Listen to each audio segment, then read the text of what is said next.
കൊച്ചിയിൽ 4 കോടിയുടെ ഓൺലൈൻ തട്ടിപ്പ്. വാട്സ്ആപ്പ് ചാറ്റ് വഴി വിശ്വസിപ്പിച്ചാണ് തട്ടിപ്പ് നടത്തിയത്. ബജാജ് ഫിൻ സർവീസിന്റെ വ്യാജ ആപ്പ് വഴിയാണ് പണം തട്ടിയെടുത്തത്.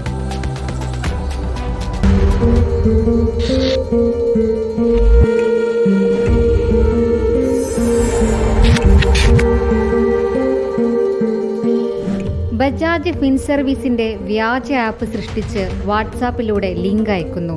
തുടർന്ന് ആപ്പിലൂടെ ട്രേഡിംഗ് നടത്തിയാൽ ഉയർന്ന ലാഭം ലഭിക്കുമെന്ന് വിശ്വസിപ്പിക്കുന്നു. ഇതിനായി നിരന്തരം ചാറ്റ്. ഇങ്ങനെയാണ് തൃപ്പൂണിത്തുറ സ്വദേശി ഡോക്ടർ വാസുദേവനെ കബളിപ്പിച്ച് 4,05,81,351 രൂപ തട്ടിയെടുത്തത്.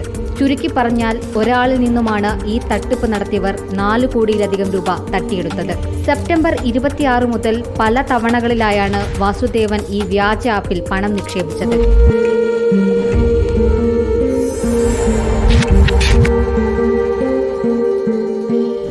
Kochi cyber police case register ചെയ്ത് അന്വേഷണം ആരംഭിച്ചു. അടുത്തിടെ വൻതുക ലാഭം മോഹിച്ച് തട്ടിപ്പിന് ഇരയാകുന്നവരുടെ എണ്ണം വർദ്ധിച്ചു വരികയാണ്. നിരവധി ആളുകളാണ് ഓൺലൈൻ തട്ടിപ്പ് സംഘത്തിന്റെ കെണിയിൽ അകപ്പെട്ട് പണം നഷ്ടപ്പെട്ട് പരാതിയുമായി എത്തുന്നത്. ഉയർന്ന വിദ്യാഭ്യാസവും ജോലിയുമുള്ള ആളുകൾ തന്നെയാണ് അടുത്തിടെ പുറത്തുവന്ന തട്ടിപ്പിനെല്ലാം ഇരയായിട്ടുള്ളത്. ഇത്തരം തട്ടിപ്പ് സംഘങ്ങളെ ശ്രദ്ധിക്കുക, ജാഗ്രത പുലർത്തുക എന്ന നിർദ്ദേശമാണ് പോലീസ് മുന്നോട്ട് വെക്കുന്നത്. റിപ്പോർട്ടർ, കൊച്ചി.